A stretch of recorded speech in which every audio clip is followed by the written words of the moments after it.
playing a video game, going for a walk, journaling, meditation. When you think of these things, does the word productivity come to mind? Technically, you could categorize these activities as non-productive, activities that aren't generating economic value. Today, unless you're waking up at 4 a.m. and working harder and smarter than anyone else in the room, you might not be even considered part of the productivity tribe. However, this isn't how we always defined productivity. The truth is, our societal understanding of productivity has always been subjective and has evolved immensely over time. In this video, we'll explore how personal productivity has evolved from the ancient Greeks to the 18th century Enlightenment thinkers to the modern day. Keep in mind that today we're talking about personal productivity only. Okay, let's go all the way back to ancient Greece. It is around 340 BC. The famous Greek philosopher Aristotle is sitting at his desk, busy writing his understanding of life's purpose. He's putting pen to paper the philosophies and teachings of his teachers, and he slowly writes down that life's purpose was to attain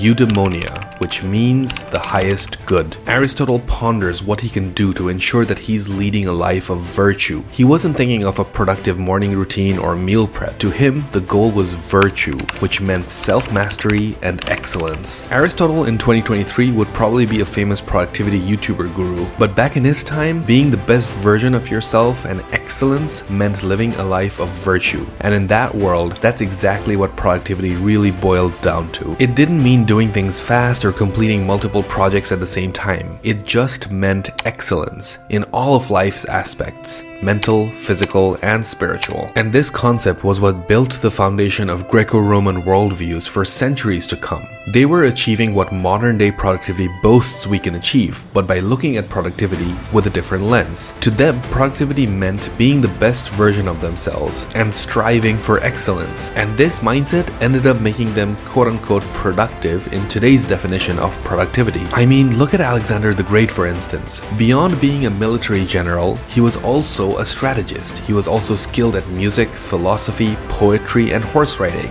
In Rome, we have the well-known example of Julius Caesar. Not many people know this, but he was also an accomplished poet, sailor, athlete, historian, linguist, and even a high-ranking priest. If these aren't the OG productivity gurus, I don't know who is. Now, if we look over to Europe or the Middle East or Asia, other civilizations are also developing their distinct understanding of productivity. For instance, in ancient China, the emphasis was on achieving collective excellence. This is similar to the ancient Greeks, but there was a slightly different perspective. It was more about the collective effort. In Confucianism, leading a productive life meant working diligently and with discipline towards goals that benefit not just oneself, but the wider community. So in modern terms, it was all about team productivity. You'll see a lot of that resonated in today's work culture. Okay, now we move on to the dharmic traditions which originated in India. And the focus there was on cultivating oneself to reach enlightenment and end samsara. This was the cycle of death and rebirth binding a person to the material world and hence to pain and suffering. Now in these cases, productivity was tied less to material achievements and more to spirituality, performing good deeds and preparing for the afterlife. The question was, how much good deed can you pack into your lifetime to ensure you win in the next cycle of life and death? I know this is a bit of a stretch, but when you really think about accumulating good karma, productivity principles play a key role. What good deed gets you more good karma versus others? How can you double your efforts in the same amount of time? If you think about it, it all has the same markings as productivity. Time management was also a big part in the evolution of philosophies around productivity. Now, productivity meant different things in different times and places over the years, but it really helped shape how we choose to prioritize our time. For instance, in the past, such as in ancient Greece, there was a theory of the 4 elements, which divided the day into 4 quarters, each reserved for a task relating to the 4 elements. And in early Islam, the 5 times of prayers would break up the day. Everyone would be encouraged to wake up early, pray, and then go and finish their most productive tasks during the day with regular intervals. And you end the evening at a certain time to ensure everyone's well rested. It's a pretty interesting way to think about time management when you bring prayers into it. Now, productivity today is much more nuanced with a lot of tips and tricks and hacks and strategies. Everything is about how you can get more done in a shorter amount of time. But we should take a pause Take a moment to think about the ancient Greeks, the Romans, and even early Islam, and everyone else who shaped what we think modern day productivity is. Doing so helps us realize that excellence, spirituality, timeliness, community, all of these aspects are equally important parts of productivity. It's not just waking up early and getting things done in a short amount of time.